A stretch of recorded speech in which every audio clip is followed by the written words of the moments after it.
Ninguém tem maior amor do que aquele que dá a vida. Bom dia, irmãos. Nós chegamos naquela grande semana que nós chamamos de Santa, devido aos eventos tão importantes que nós vamos recordar ao longo dela. O relato da paixão e da morte de Nosso Senhor foi a primeira parte do Evangelho a ser escrita, para dizer o quanto que era importante guardar na memória os fatos da onde o Senhor nos amou. E essas narrações, elas não são frias ou impessoais, mas elas marcam como cada evangelista viu o amor de Deus e como ele quis colocar no coração de cada destinatário do seu evangelho este fato tão importante. E é por isso que é interessante olhar a perspectiva de cada evangelista no ano que a igreja dedica à leitura do evangelho dele. Então, esse ano, na narração de Lucas, da Paixão, é muito interessante nós olharmos alguns elementos que só tem Lucas. Por exemplo, a menção da ceia eucarística, quando diz fazer isto em minha memória, ou a discussão entre os discípulos para saber quem era o maior, a presença do anjo que fortalece Jesus no Getsêmani, ou a menção da agonia de Jesus que transpira sangue, a menção que os discípulos dormem ali por tristeza, a menção do beijo de Judas, do corte na orelha do servo, o olhar para Pedro no pátio do sumo sacerdote, depois também o diálogo entre Jesus e Herodes. Então, alguns desses detalhes eu queria concentrar um pouco naquela noite da agonia, aonde Jesus vai rezar e ali na oração descobre que chegou o momento da maior prova de amor e que ele deve permanecer fiel à vontade do Pai. E aqui é muito interessante o detalhe do anjo que fortalece Jesus naquele momento de angústia.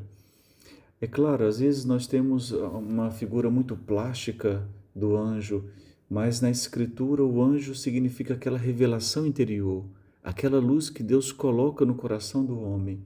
E aqui vem, o Pai ama o seu Filho e dá uma luz no coração da sua humanidade para dizer, olha, chegou o momento não da sua derrota, mas chegou o momento do seu amor triunfal. E esse consolo, essa luz interior o faz aderir com mais força, porque afinal de contas a gente experimenta um combate interior.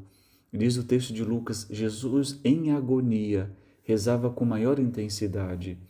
E aqui é muito interessante porque o termo agonia em grego tem na sua raiz a palavra agon, que significa combate, luta interior.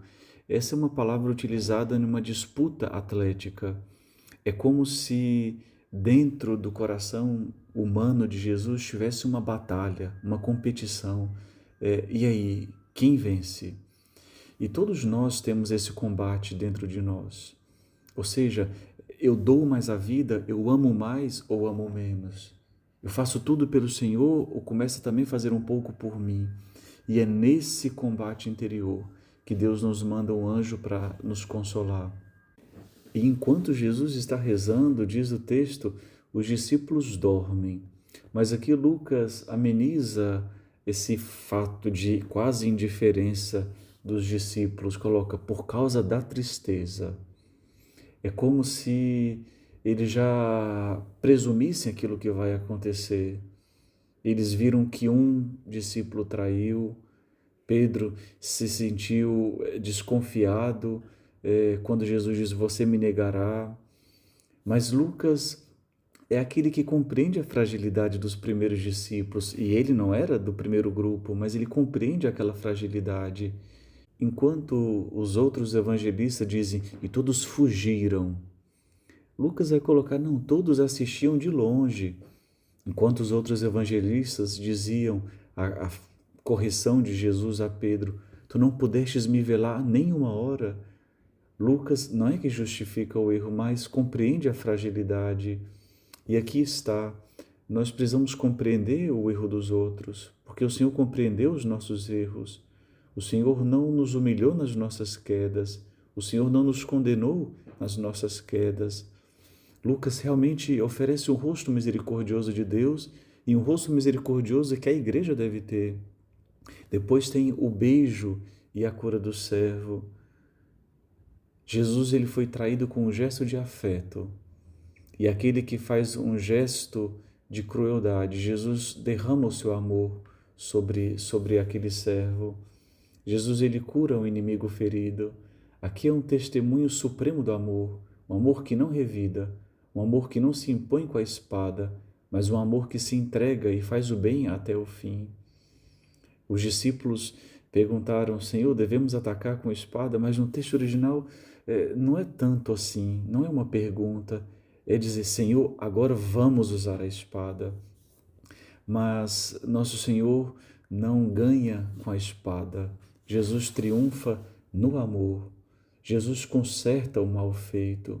Jesus cuida de quem mesmo o odeia. Esse é o seu triunfo. E depois um outro detalhe tem o olhar de Jesus para Pedro. Diz o texto, no pátio, Pedro é interrogado, Pedro é questionado e ele trai Jesus por 3 vezes, o nega e chora amargamente. Aqui Pedro está sozinho, ele se sente frágil, é o momento mais difícil onde ele nega o mestre.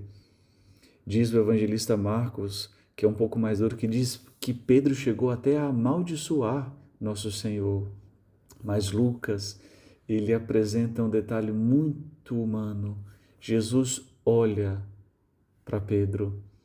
O verbo aqui não é blepo, porque blepo significa olhar nas aparências, aquilo que é simplesmente o fato, mas aqui o verbo utilizado é emblepo, ou seja, Jesus olhou para dentro de Pedro, olhou o coração de Pedro, enquanto muitos veem a traição de Pedro. É como se Jesus, Pedro, eu sei quem você é, eu sei que você me ama, eu sei que o seu entusiasmo às vezes te pega no pulo, eu conheço a sua fraqueza, eu não te julgo, Pedro, por isso. É como se Jesus, naquele gesto, dissesse, Pedro, eu ainda te quero responsável da minha igreja, apesar das tuas misérias. É como se Jesus dissesse para Pedro, Pedro, eu compreendo as suas fragilidades, mas mesmo assim, eu confio e espero em ti. Jesus vê a fragilidade de Pedro e é por isso que Pedro chora por amor. Não é um choro de amargura, é um choro de que o Senhor continua me amando. Olha esse olhar, realmente no meio de Pedro que está encharcado pelas suas lágrimas, nasce uma centelha de amor, se acende uma fogueira de paixão. É assim que Deus nos trata, irmãos. E depois um último detalhe, o diálogo de Jesus com Herodes. Só o evangelista Lucas dá esse detalhe. A gente sabe que Herodes ficou muito contente por ver Jesus, porque há muito tempo ele já tinha escutado falar dos seus milagres, dos seus prodígios, das suas palavras, mas diante de Herodes, Jesus não diz uma palavra, não faz uma só coisa. Mais ainda, Herodes coloca os soldados para zombar de Jesus, o reveste com um manto esplêndido, zomba dele, envia para Pilatos, o seu inimigo.